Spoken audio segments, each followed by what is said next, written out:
He's really quiet. Let's raise that volume a little.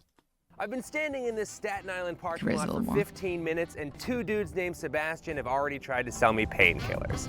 I said no, but the way this video is going, I might just take them up on it. You see, it's not a coincidence that this parking lot looks identical to almost every other parking lot in America. It's because there's a sneaky little law in almost every city in the United States that forces private businesses and residences to build way more parking than they actually need. And when I say way more parking than they actually need, I mean way more parking than they actually, that's a dog, need. There are...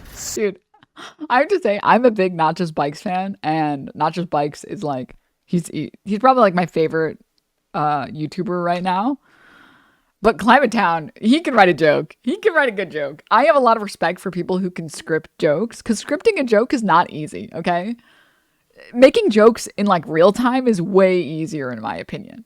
Okay, because like you get to play off the joke, and if the joke doesn't land, you can just be like, I'm sorry, that wasn't even funny. You can just like unsubscribe, like it's fine. But to write up a joke and be hilarious about it, so many parking spaces in America that we literally can't even count them all. The best estimate puts it at around 1 billion spaces, which is 4 spots for every car in America. I didn't even know that. And I still can't find a spot. And I still can't find a fucking parking spot. And that number of empty spaces is only getting larger because any new construction or renovation in almost any city in America is being held hostage by a bunch of archaic laws from the 1950s called minimum parking requirements, which is a big reason why every city in America is starting to look like this.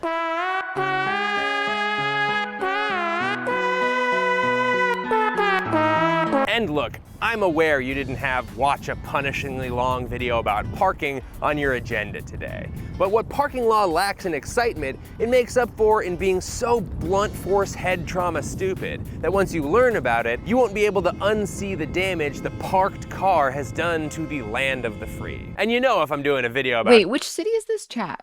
One of you is smart in here. Which city is this? Was this Baltimore? Is it Houston?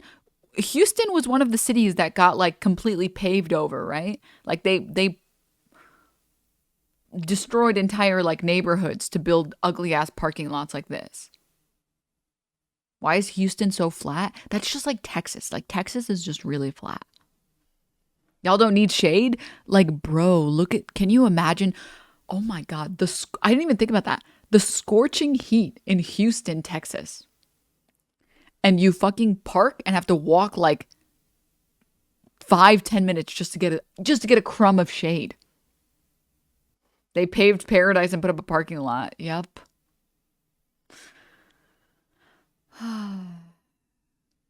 Damage the parked car has done to the land of the free. And you know if I'm doing a video about cars and parking, I'm calling in my guy Jason from the YouTube channel Not Just Bikes. Oh, hey Raleigh, did you know that when they were making the latest SimCity game, they planned to accurately model real American cities? But when they realized how much space is devoted to parking and how ugly that would make the game look, they decided to make the parking lots way smaller than they are in real life. Wow, I did not know that. That is really funny. That's actually hilarious. That is I didn't even know that either. That is so fucking funny. Until I read it in the script for this video. Thanks, Jason from Not Just Bikes. He's gonna help me get through this hellscape that is parking in America. But maybe there's actually something we can do to fix it, maybe? Hi, I'm Raleigh Williams, a guy with pretty good balance, a climate science and policy degree, and right now I'm about a mile away from 3 of Staten Island's finest eyebrow threading salons. And this is a video about how parking laws are strangling America. Welcome to Climate Town.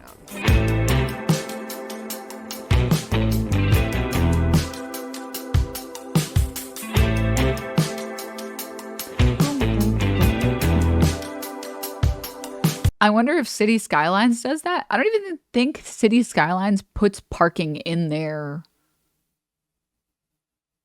like game. There is, I don't even know if, I don't even think there's a parking lot that you have to build for or when I played it, I didn't need to put one. I just kept getting fucked over by freeways We played it on stream once, by the way, chat. City Skylines 2, or yeah, 2 is the recent one. Wait, 2 is the one that's coming out soon, or is that 3? Papega. No, 2 is coming out. No, 3 is the latest. Okay, I'm sorry. Let me just Google it.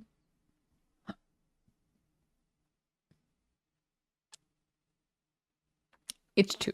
2 is the one that's coming out. There's only 2. You just look at the City Skylines Wikipedia, okay? Now I'm like unsure and I'm questioning myself and I don't like it. Let's see. There is no 3. Okay, guys. There is no 3. I don't think it exists. Okay. Who baited me? Who told me there was a 3? All right. Anyways, yeah, we played City Skylines. It was very fun. And the problem with City Skylines is that every single road needs to be a fucking strode. Every single one. And every single freeway is going to get blocked. The only way to avoid the traffic is to build a bunch of fucking circles everywhere.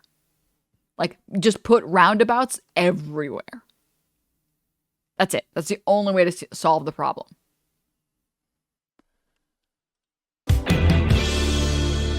Okay, parking was a very different game before every man, woman, and child in the United States got behind the wheel of a car. You remember this kid? Where were you going? To the gas station. How come? Because I have reasons. Haha, we do love to drive. But back in the 1900s, there were like 80 cars on the road, and they were all owned by rich digs. They just stopped driving whenever they felt like it, and that was the parking spot. As for the poors, well, they'd have to go around, as God intended. Then in 1913, Henry Ford smashed the subscribe button on the assembly line, and by the 1920s, cars were fucking everywhere. And these aren't modern cars. These are the first draft of a mass-produced car being driven on streets with very few established traffic laws by a bunch of drunken businessmen with a maximum of 7 years driving experience. Understandably, it was a full nightmare for cities, and nothing made that more obvious than the thousands of cars parked all willy-nilly on the sides of streets and sidewalks. Fun fact, the term parking itself used to refer to streets having a delightful grassy park on the side. These parks were the streets parking, like a house's siding, or a jacket's lining, or a river's whitewater rafting. See, parking used to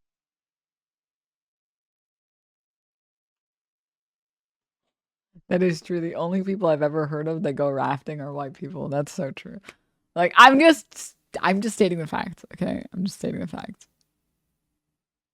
Okay? I've hung out with lots of ethnic groups, okay?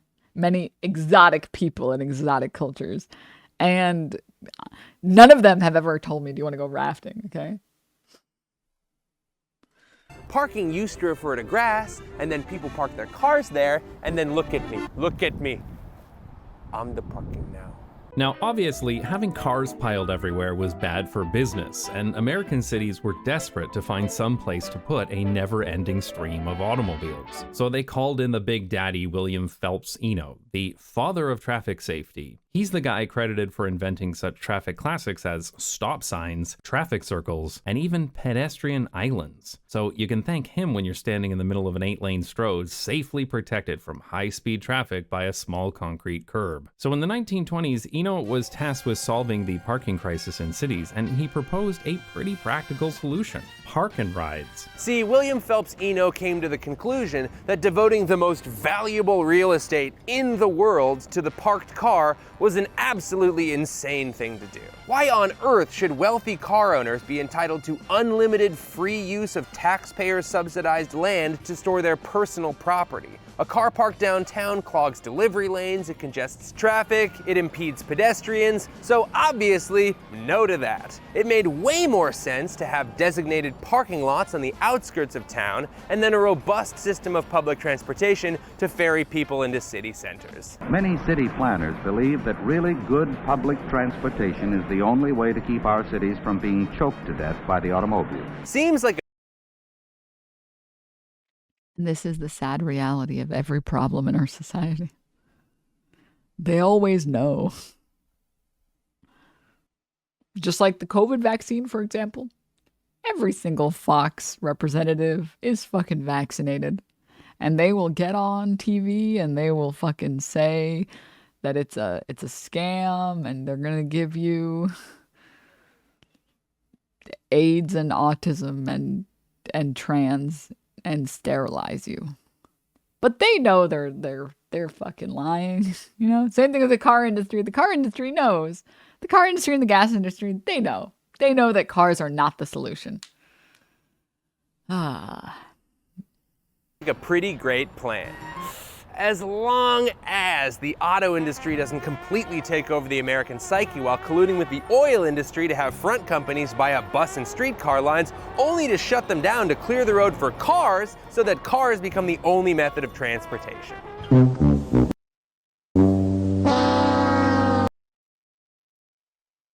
United States versus National City Lines. General Motors Corporation, Standard Oil Company of California, Phillips Petroleum Company engaged in an unlawful combination and conspiracy to acquire ownership.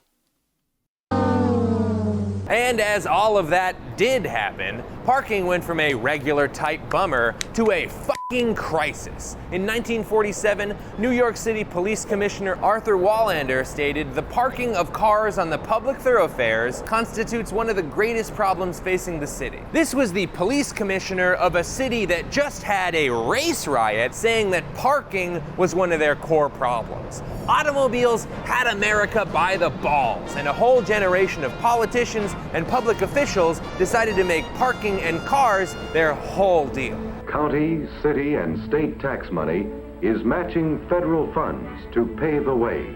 Pittsburgh is digging a $4 million hole in the heart of the city to provide underground storage for thousands of cars. The forward-looking city is conscious of the automobile. It is responding by providing adequate, well-located parking facilities. But it turns out all this incentivizing car ownership had the unintended consequence of more people buying cars. As millions of new cars were added to the streets every year, cities quickly... Dude, fucking Climate Town is so quirky with it. He's such a goof. He's such a gaff. Look at that. Look at this guy. Look at this guy. Turns out all this incentivizing car ownership had the unintended consequence of more people buying cars. Shut the fuck up, man. As millions of new cars were added to the streets every year, cities quickly realized that their current system was not going to work. In small town and suburb, the situation is the same, all snarled up. Every day it gets worse shopping. It's not just a matter of getting through the congestion. It's impossible to find a place to park.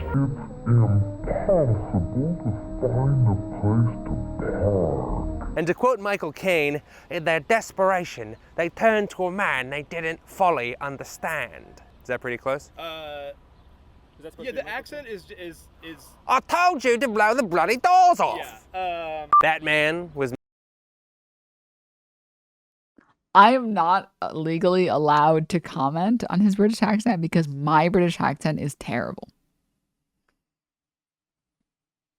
It's really bad. So like, you get a pass. You get a pass, man. Mr. Minimum Parking Law. See, instead of cities building all the parking spaces, they could just make the private sector do it. And at first, it seemed like a pretty slick little solution. See, American entrepreneurs and developers and small business owners want to build shops or residences or whatever an amazing city superstore is. So why not have them each tack some parking onto their establishments and solve the parking crisis once and for all? Cities would still have to manage their meters and on-street parking, but if we could make parking lots the responsibility of store owners and developers, surely we can fix this problem with no repercussions. These minimum parking requirements seemed like the perfect cure for the parking problem, and they spread through America like the smoke from Canadian wildfires, eh? In 1946, about 17% of cities had parking requirements in their zoning ordinances, but by 1951, that number had shot up to around 71% of cities. And if you're dyslexic, that might not seem like a big deal, but trust me, it's a huge jump. And if you find your The sass in this video is crazy. What did dyslexic people do? Why are they catching strays, man? Naomi, thank you for the gift up to Div. Thank you. yourself wondering exactly how many parking spots an aspiring malt shop owner has to build before they're allowed to open their business, you're asking the right questions. What were minimum parking requirements based on? Let's go to the board. Oh no! Bullshit! You gotta be joking me! You gotta be kidding me! I'm ruined! I thought it was based on something good! I need a win, baby! I need one win! Oh no! Like that. Yeah. The minimum parking requirements that each city readily... Why did that feel like I think you should leave skit? Was that just me, or like did other people get the vibe as well? Adopted left the actual number of spaces up to city planners and town committees. The typical instruction they were given was to have enough parking for maximum possible building usage rather than normal usage, which would ensure that small businesses and private developers would be forced to buy and pave land that would go to waste anytime the maximum conceivable number of people were not at the store. And how did the committees determine the maximum occupancy? Well, they had two main methods. Number one, they'd guess. But number two, they'd ask a neighboring town, who almost certainly also just guessed. Not surprisingly, this led to a lot of inconsistent and nonsensical minimum parking laws, like Detroit's 1 space per 100 square feet in a beauty shop, but 1 space per 150 square feet in a courthouse, but also 1 space per 200 square feet in a bank. There were also parking laws based on physical items in the establishment, like 1 space per pool table in a pool hall, or 1 space per tumbling apparatus at a tumbling center. Some cities required a minimum of 1 space per 10 nuns in a nunnery, and an absolutely diabolical 1 parking space for each employee and employer at a bowling alley, plus 5 spaces for each lane. Everyone can enjoy the rich satisfactions that bowling offers. 10 big fat pins just asking for it. I've been bowling lane. Everyone can enjoy the rich satisfactions that bowling offers. 10 big fat pins just asking for it. Pardon?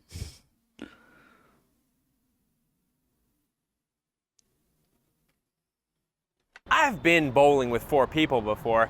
It sucks, okay? No one remembers whose turn it is. Everyone uses nicknames and you're like, who's ball man? Is that Corey? Is that Grace? It's terrible. The only one they got right was adult entertainment. You want that nice and spaced out. There's no carpooling involved. It was a cornucopia of guesswork brimming at the wicker with speculation and conjecture. And no one was even keeping track of it. The Planning Advisory Service even admits the underlying assumptions used in drafting parking requirements are unknown. Believe it or not, this wasn't some kind of shadowy cabal of pro-parking lobbyists. It was city council members with approximately zero parking expertise taking their best shot at ensuring that their city would always have enough parking. Eventually, a group called the Institute of Transportation Engineers decided to try to standardize the minimum parking numbers with some cold, hard science. Now, which, by the way, chat, okay, I'm going to be a commie for 2 seconds. I'm going to be a socialist for 2 seconds, okay? Commie-fornian reporting for duty right now. This is why nationalizing certain industries is good. We don't have to nationalize, like, obviously it's a process, right? To get to socialism or whatever, democratic socialism. But certain industries, 100%, should not be private. Certain industries should just be nationalized. Like public transportation should be nationalized.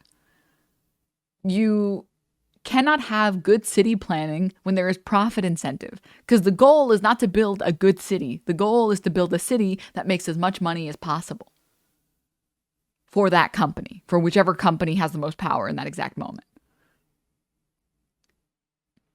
Infrastructure should not be a private industry. Anything with inelastic demand? Yeah, exactly. In the same way that, like, healthcare should not be a profit incentivized fucking market. You know? Is this the reason why we don't have enough high speed rail in North America? Yeah, exactly. like people who study infrastructure, I mean, like this is a literal climate scientist or whatever. There's lots of people who've talked about it. You just need like, and we had plans for building these things. And we actually, there's a reason that there were train tracks. Like, think about it. People needed to get from one side of the coast to another side of the coast, and planes were not like a thing, you know? You couldn't just fly fucking cargo over or like fly people over. Guess how people got from one city to another city across the country? Via train. And we took those railways and we just fucking commissioned them, like put them out of commission instead of like repurposing them into like high-speed rails. Like you should be able to take a high-speed rail from LA to San Diego. You should be able to take a high-speed rail from LA to San Francisco. And I'm going to go further, chat, actually. I'm going to go further. There should be high-speed rail across both coasts. Not that dog shit Amtrak, whatever garbage we got. Nah. Mm-mm. No. I'm not talking about that shit because we all agree. It's better than nothing, but there should be high-speed rail all the way from like Seattle all the way down to San Diego.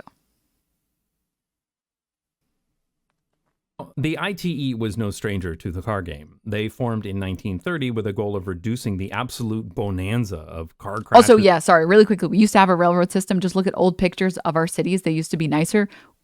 People still needed to go from one place in the U.S. to another place in the U.S. We had trains. We had train systems that the fucking car industry bought out and then put out of commission so that we could have like car priority everywhere, you know?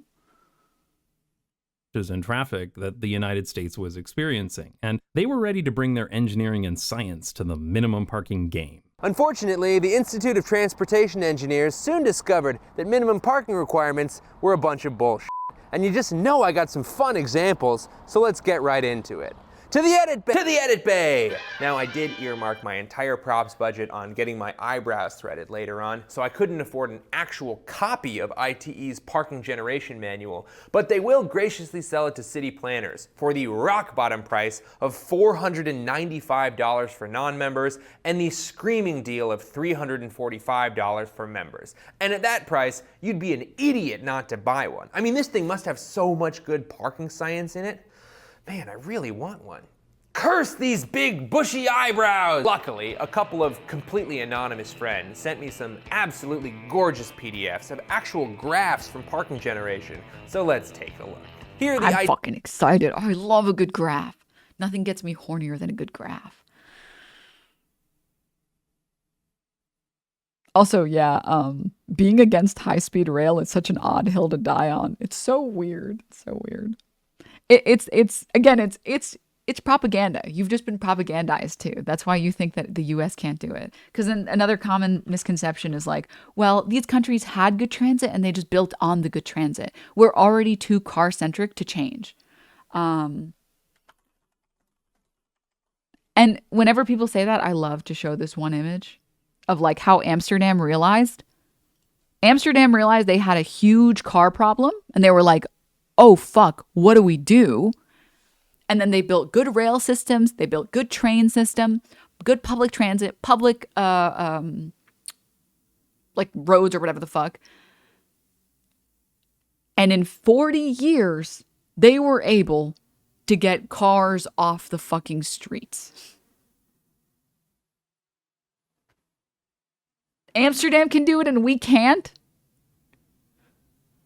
They don't even speak a real language. Dutch is fake, man. You can't look at me and tell me Dutch is fake. Have you guys ever heard Dutch? Like, have you heard people speaking like paragraphs of Dutch? It's fake.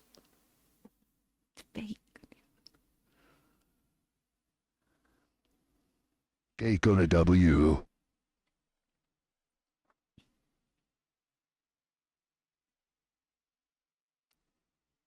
We can do it.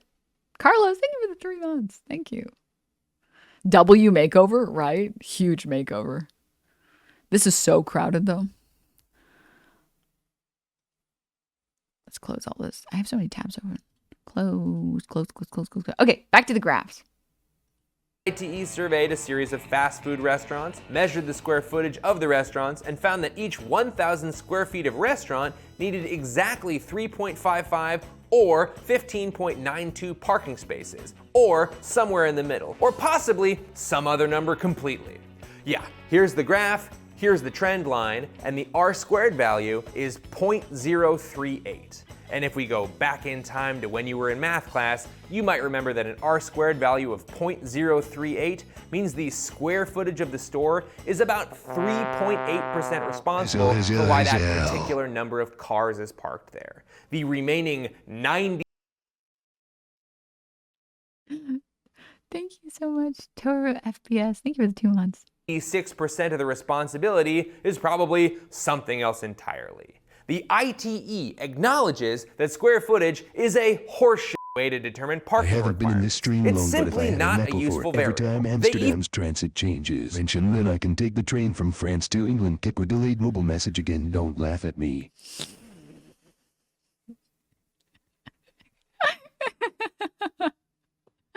Like, Amsterdam has a really good transit system, you know?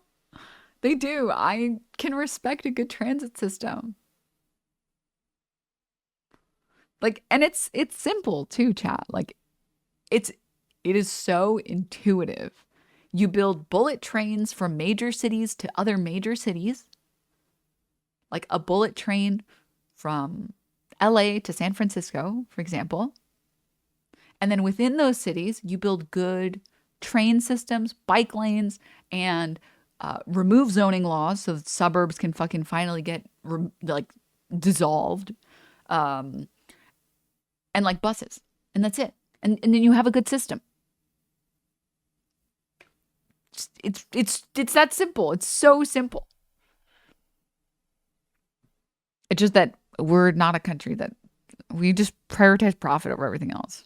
Even admit it right on the graph. Caution, use carefully, low R² value. Oh my God, he admitted! And use carefully is doing some heavy lifting here. It should say, caution, do not use this. But you can't really sell a book that says, all the information in this book is bullshit and we know it, so use carefully was gonna have to suffice. And despite knowing that their information was useless as a predictive tool, they had the audacity to include the exact precise average of no idea when humans first gained consciousness, but we think it might have been at 9:51 a.m. on a Thursday in the year 300,006 BC. But maybe city planners did use caution. I mean, obviously they didn't just take the graph at face value, round up, and then force a ton of fast food restaurants all around the country to build 10 parking spaces for every 1,000 square feet of and it just goes on like that. An analysis of over 100 other ITE parking graphs revealed that about half of them are based on just 4 or fewer data points, and about a quarter were based on a single data point. Let's take a look at the ITE graph of sporting goods stores, like Dick's Sporting Goods. Remember when Dick was a guy's name and that was it? Dick's Sporting Goods remembers. Here's the graph of parked vehicles versus number of employees. The line of best fit should be here, not here.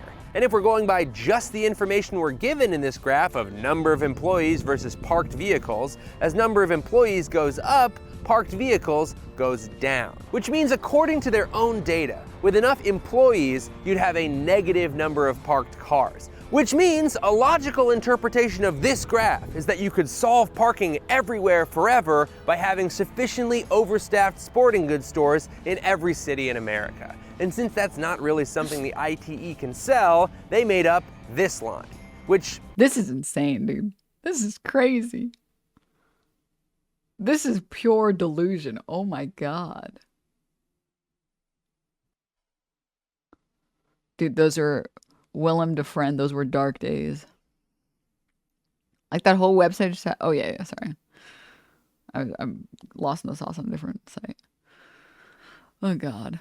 I think is what you get when you add up all the parked vehicles and you divide by all the employees, which is not how statistics works. So effectively, American city governments tried to get everyone to build the maximum possible amount of parking using the time-tested method of pulling data out of their asses, and those non-scientific guesses became the bedrock of US parking legislation. But when the Institute of Transportation Engineers tried to back up those assholes with science, they poked and prodded the numbers until they could prove that we needed maximum parking everywhere, which was then it has the same energy as conservatives saying it's just science that trans people don't exist. It's just science.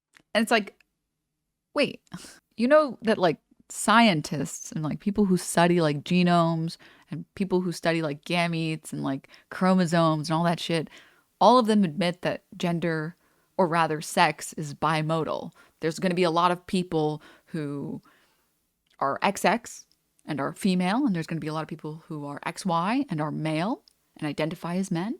There's still going to be some portion that's like in the middle that's something else. Like the actual scientists who fucking study this shit in labs will tell you, no, that there's saying that there are only two sexes is kind of incorrect. It's not exactly how biology works. It's more complicated and more nuanced than that. Because you have people who are like XXY, and then you also have intersex people. You also have instances of like androgen sensitivity syndrome, insensitivity syndrome, where like someone appears female, and they have like female genitals and everything there is like a woman or whatever, like physically. But they have like XY chromosomes. So like there's lots of stuff that's like, you know, it feels weird that like in response to this, conservatives will be like, well, those are exceptions to the rules. Those don't count. What?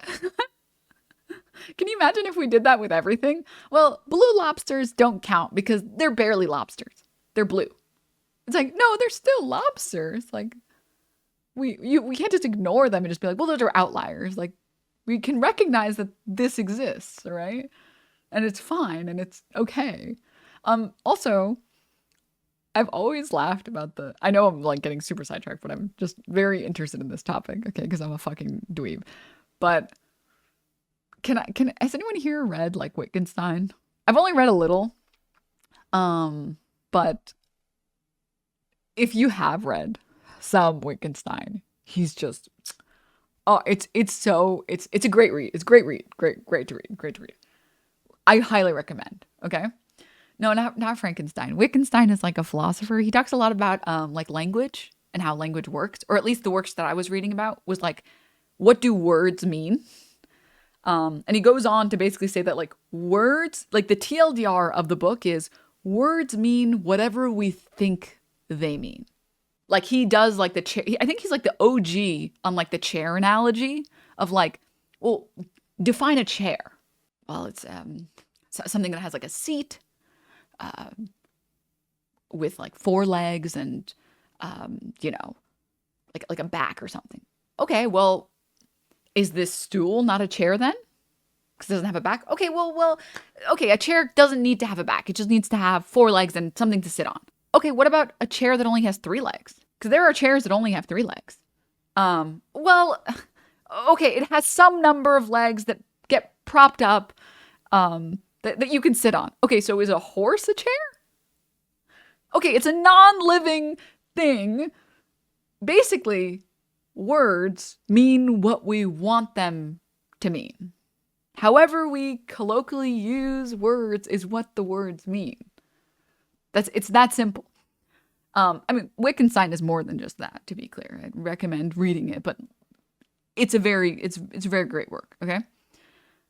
This feels like the featherless biped argument. Yeah, and I mean, it's just a show that like language cannot perfectly describe every single thing.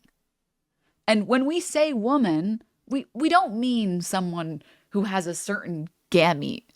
When we say woman, we mean some collection of characteristics that we have agreed on that make us think of woman. So some of the characteristics might be like longer hair, but not always. Or someone who wears makeup or something. But, you know, like not always. There are certain things that we associate with womanhood, and those things combined together are a woman. And you will see, what is it called? Conservatives like try and argue, and they'll be like, what is a woman? A woman, I will make it real simple for you. A woman is someone who is female, of the female sex, who has a uterus and these gametes and XX chromosomes. But that's not accurate, because it's like, nobody uses the term woman to describe someone's gametes. I have never went up to someone and said, so what are your gametes? What are your chromosomes? I just want to know what to refer to you as. We've never done it, ever. We've never used the word woman like that, ever. So that's not true. Well, it's someone who has XX chromosomes. That's also not true, even remotely, because of all of the things I talked about earlier with regard to like bimodal sexes. Okay, well, it's someone who gives birth. No. There are lots of cis women who can't give birth.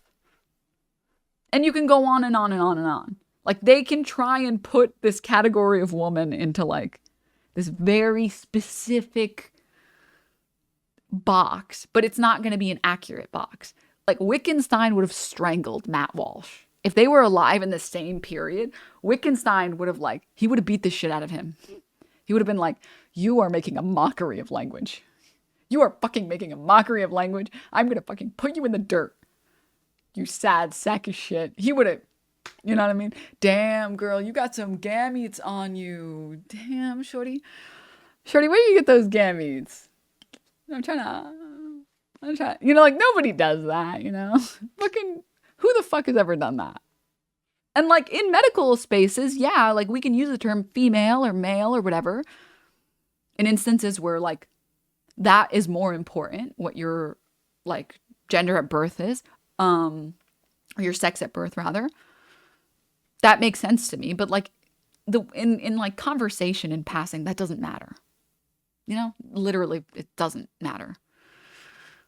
To literal laws requiring it. I did not believe that this could possibly be true the first time I read about it. It's just that stupid to think that we overbuilt parking basically everywhere because of feelings. And overbuild parking we did. Virtually every municipality in the United States has had 75 years to develop under the toxic influence of minimum parking requirements, and you can see the problem from space.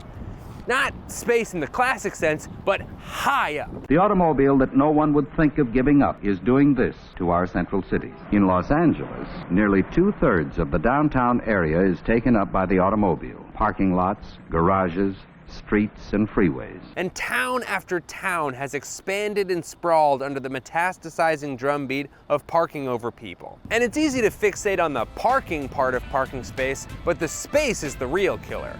You build a restaurant in Houston, another restaurant's worth of land is permanently flattened. You build Dodger Stadium in Los Angeles, an additional 10 Dodger Stadiums worth of perfectly good land is sacrificed for parking. Minimum parking guarantees sprawl. And it's easy to see why virtually every city in the United States keeps developing into the same stretches of low-to-the-ground boxy structures with minimal multi-story buildings and lots of blank spaces for parking. We get a lot of fast food restaurants, chain stores, and single-family housing because they can accommodate parking laws by simply paving part of the surrounding property. The other kind of structures we keep making are expensive, larger buildings, like luxury apartments, office buildings, hotels, that kind of thing. Taxi made a fair thing for the 8 months.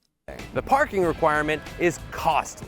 Developers have to build underground garages or huge parking structures, or buy the building across the street and knock it down for parking. Increasingly, we are seeing large-scale demolition as the first step in building modern cities. Here, for example, is the tallest building in America to be demolished to start over. Surely we shall not demolish all our large buildings, but the lesson is clear. We live in a day of bold planning. They then pass that cost along to their tenants in the form of rent. Apartment developer Peyton Chung calls this the valley of high parking requirements, with these two kinds of developments on the sides and a missing middle of mixed-use, mid-rise buildings and low-cost apartments. Yep, and that's what we need. That is exactly what we need. We wouldn't have this problem if public transportation was promoted instead of car culture. Yeah, and I've talked about this before as well. I think that there's a lot of stigma in the US with using public transportation. Something it's not talked about very often, but like outside of like maybe Chicago and like New York City, you're like, it's for the poors to ride the bus or the train. Like, oh, you're taking the bus? Are you going through something? What's wrong with your car? And it's like, what? No, there's nothing wrong with my car. I don't want to drive. Driving fucking sucks. Hello? The only time driving is fun is when there's no other cars on the road. Which only happens at like 3 a.m. if you live in a major city. You're riding the bus for what? To buy crack?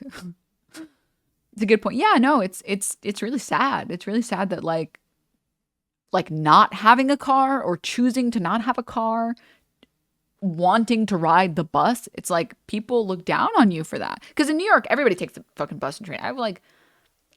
I've worked jobs with like fucking millionaire bosses and they ride the train everywhere. Like they don't Uber everywhere or taxi everywhere or drive everywhere because it's just more expensive and slower. It's way slower. It's literally faster to just take a flight of stairs down, wait 1 minute, get on your train, go like 4 or 5 stops, and then you're at your destination. It's literally way faster to do it. It's why there are lots of like rich people in New York who take the trains. Come on, Denim. There's nothing hyper individualistic about public transportation. Yeah. Individualism in the US is like, is one of the worst aspects of the culture. Okay.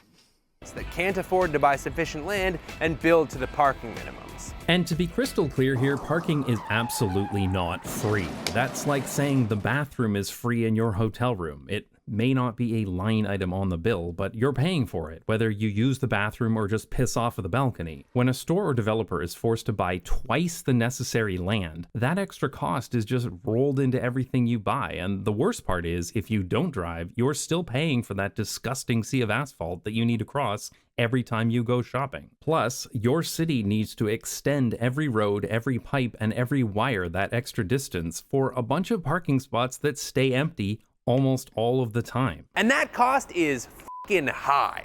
Each individual parking space costs between $8,000 and $80,000, depending on if it's just a paved surface or a multi-level or subterranean parking structure. The Walt Disney Concert Hall cost $274 million to build, and $100 million of that was building the underground parking structure. That's not free. That's $100 million. And that's insane. Oh my God. James Day, think of the 11 months. That's crazy. It always seems to go that you don't know what you've got until it's gone. Yeah. This YouTuber's good. Climate Town is amazing. Like, if you want to learn a lot about the climate, you watch Climate Town. Fucking great guy, great video. Like, let me just chill really quickly. Just to link the video, go follow, subscribe, smash that like button. Like, I think I've watched basically every single one of his videos. They're all amazing. Every single one is really good. And you bet your ass. And he also posts, I'm pretty sure, all like the sources and stuff. Like, you can look everything up. It's all accurate. Concert goers are paying for that in their ticket prices. The godfather of parking reform, Donald Shoup, whose actual website is shoupdog.com, the dude is the man. We talked to him for this video. He's awesome. And he estimates that the cost of building a mall increases by 67% if you build above ground parking, and by 93% if you build below ground parking. It's also almost gotten to the point where you can't even build affordable housing. A Seattle-based study by the Sightline Institute found that the mandated parking increased the monthly rent by $246. Well, can I just have my $246 a month back and not own a car? I don't think so, Jack, because you live in America, the land of the free market, unless we're talking about parking, which is a cost the government forces its citizens to collectivize for the good of the motherland.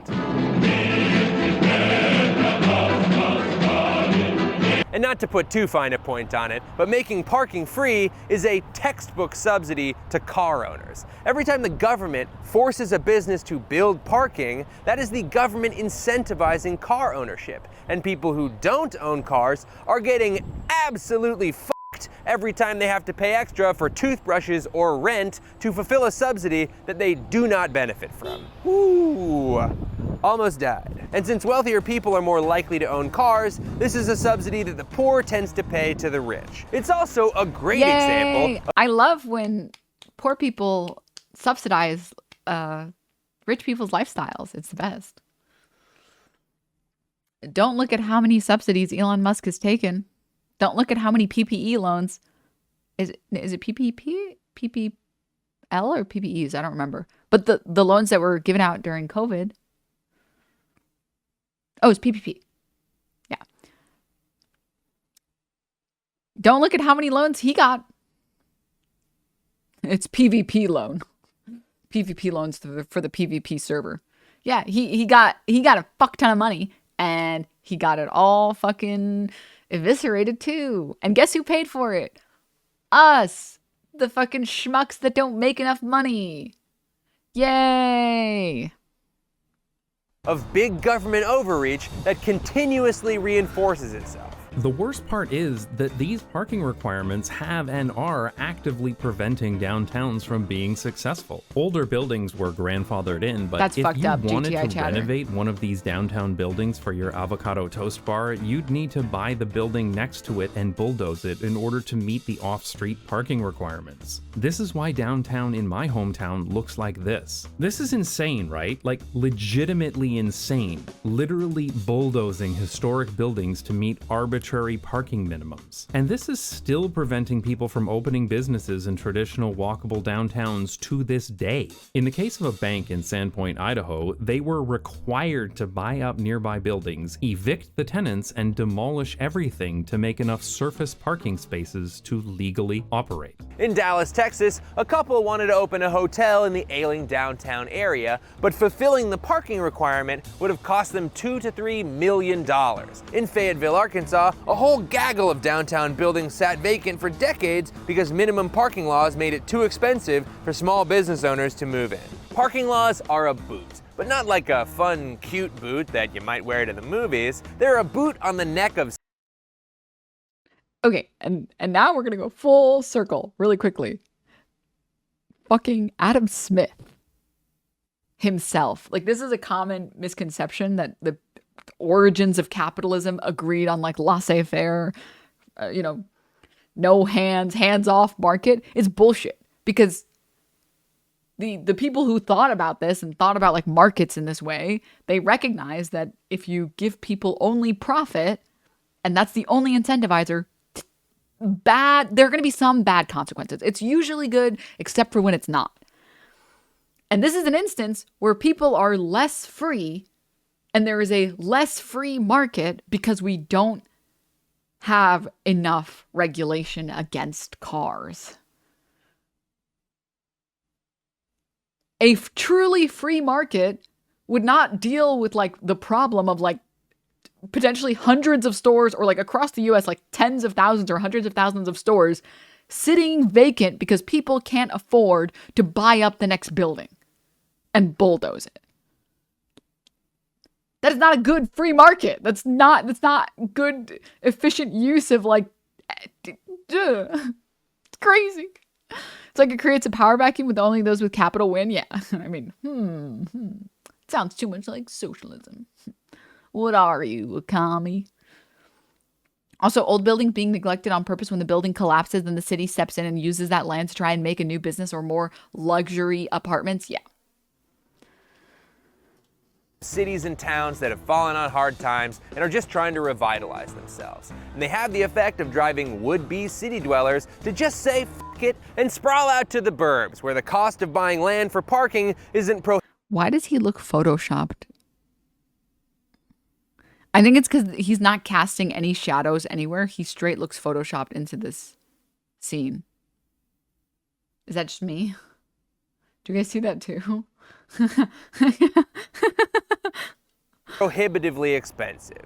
And we haven't even talked about the climate implications yet. My God, urban sprawl and minimum parking laws are crazy destructive to the environment. First of all, parking lots require a lot of asphalt and concrete. Those two substances are responsible for like 10% of global greenhouse gas emissions. When you build parking lots, you have to displace something. And historically, that something has been wildlife, including paving over tens of millions of acres of American wetlands and hundreds of millions of acres of other ecosystems. Parking also contributes to the urban heat island effect, which honestly should be its own video, but the TLDR is that it ain't great for climate change. And speaking of urban areas, all that pavement prevents water from absorbing, which leads to floods and exacerbates the effects of storms and hurricanes. It also pollutes the ever-living shit out of our water when dirty, dusty, heavy metal and pesticide-infused water runoff sluices off the pavement and into the lakes and rivers. And of course, parking creates more parking by pushing buildings further. No wonder the LA water tastes like that. Further and further apart, making a short, tolerable walk into one that sucks and takes forever. And also about a million more environmental problems that I don't want to get into because we're already however long this video is, and honestly, I can't believe you're still watching. But thank you so much for sticking with it because, we finally got into the what we can do about it section of the video. And I'm extremely happy to say this part is actually very promising. Now, you know my guy Donald Shoup has been calling out bad parking laws for decades, and it seems like people are finally starting to listen to him. Remember those vacant buildings in Fayetteville, Arkansas? Well, in 2015, Fayetteville became quite possibly the first city in the country to completely eliminate commercial parking minimums and let businesses decide how much parking they need. Really, they were probably the first, but I don't want to get sued by the residents of New Bicklesburg, Virginia, or whatever small town thinks they were the first, so I use the legal term, quite possibly, to protect myself. Try it out for yourself sometime. And you guessed it, without minimum parking laws in Fayetteville, a new restaurant opened up in a building that had been vacant for 20 years. Another restaurant opened up in a historic building that would have required 41 new parking spaces. And once other towns heard about this, they followed suit. I'm talking about the King of Wings, the Drake of Lakes. Just don't slip in Niagara Falls. It's Buffalo, New York. And coming in at 120,000 people, it's the Widow of the Whalers, Hartford, Connecticut. I really have to stop because here's a map of all the cities and towns that have changed their minimum parking requirements in some way. That would take hours, days if I really got into it. But don't think I won't do it. You think I won't do it. Coming in at 6'8", 450 million tons of raw steel. It's Pittsburgh, Pennsylvania. Now, I will say that while there are a ton of great success stories, getting rid of parking minimums is just one step in a long road of reforming our ridiculously car-centric culture. It's gonna take a lot of time to deworm our collective car brains, and that means some of the steps are probably gonna feel a little anticlimactic. Which is a great word. Anticlimactic. Firm. Sounds like what it means. Like Brussels sprouts. That's exactly what those little f***ers are. So clearly some cities are finally fixing their shit. If you're interested in learning more, I can strongly recommend Strong Towns, a nonprofit organization that is committed to undoing the car-centric mistakes of the 20th century and repairing North American cities. They've done a lot of great work on making cities more resilient and financially sustainable, and ditching parking minimums is a big part of their MO. They actually made a great video about Fayetteville here on the YouTubes, and on their website they even have guides on best practices for eliminating parking minimums. Our friends at Climate Change Makers have put together a playbook that draws on the many successful strategies that other towns and cities have used to delete minimum parking requirements from their zoning. And if you want to be a part of getting your city to delete some of this weird, archaic government overreach meets pseudoscience legislation that is currently turning your prime city real estate into undevelopable land, you can do that by clicking the link in the description. Honestly, it'll take you 5 minutes. You know what? Don't even do it, just click the link and see what there is to see. And then if you're there and you feel like doing it, more power to you. And if you really know what? Let's let this video keep playing. Want to get crazy with it, you can drop by your local city council meeting where you can be the voice of reason in a room full of people who would really like to speak to your manager. But above all, whatever you do, just consider getting more educated about the climate crisis. Because if we're not careful, we might find ourselves in the middle of a copyrighted song about paving paradise and putting up a parking lot, which I would love to play for you underneath this sort of closing monologue right here, but obviously I can't. So I am singing it in my head right now. Man, that's a great song. Wish I could play it right now. Okay, you made it to the end. Thank you so much for watching. And thank you to Jason from Not Just Bikes. Go ahead and like and subscribe and even leave a comment about what a nice guy Jason is. Thanks for... That was an amazing video. That was big. That was huge. Here, I'm sending the link again. I know I sent it earlier. I spammed it earlier, but also exclamation point watching. Also, we fucking finished the video because we're fucking goated with the sauce, busting it down, sexual style. All right? So I'm proud of us. Okay, we did it.